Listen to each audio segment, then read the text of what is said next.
Wild card entry ஆனதுமே Sandra army அப்படின்னு சொல்லிட்டு ஃபயர் விட்டவங்கெல்லாம் விஷ பாட்டில் சொல்கிற அளவுக்கு இப்போ சாண்ட்ராவுடைய பர்ஃபார்மன்ஸ் வந்து விஜய் சேதுபதி இதுக்கு என்ன சொல்கிறாருன்னு தெரிஞ்சுக்கணும்னா நம்ம சேனலை சப்ஸ்கிரைப் பண்ணுங்கள். என்னென்னா நீங்கள் வந்து இங்கே கொடுத்த வேலையை வந்து செய்கிறதுக்கு வந்திருக்கீங்க அப்படின்னு. நான் வேலை செய்கிறேன் சார் அப்படின்னு சொல்லி சாண்ட்ரா சொல்கிறாங்க. அவர் ஆடியன்ஸை பார்த்து வேலை செஞ்சாங்களான்னு கேட்குறாங்க. இல்லை அப்படின்னு சொல்லி ஆடியன்ஸ் சொல்கிறாங்க.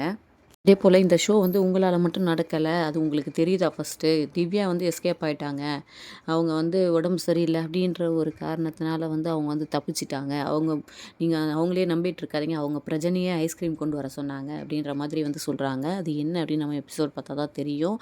உடனே அதுக்கு நடுவில் திவ்யா என்ன சொல்கிறாங்கன்னா, சார் ஐஸ்கிரீம் அது வந்துன்னு சொல்ல வராங்க. உடனே நீங்கள் பேசாதீங்க, உட்காருங்க அப்படின்னு சொல்லிட்டு நோஸ் கட் பண்ணுறாரு. அதாவது ஒரு டாஸ்க் செய்கிறதுக்கு வக்கு இல்லை, உங்ககிட்ட பேசுகிறதுக்கு எனக்கு எதுவுமே இல்லை அப்படின்ற மாதிரி ரொம்பவே ஹார்ஷாக பேசுகிறாரு. இந்த அளவுக்கு ஹார்ஷை வந்து அவங்க டிசர்வ் பண்ணுவாங்களான்னா கண்டிப்பாக இல்லை. ஏன்னா வந்து அதுக்கும் மேலே நிறைய விஷயம் வந்து நடந்திருக்கு. அதை அவர் அட்ரஸ் பண்ணால் நல்லாயிருக்கும். பார்க்கலாம், வெயிட் பண்ணி.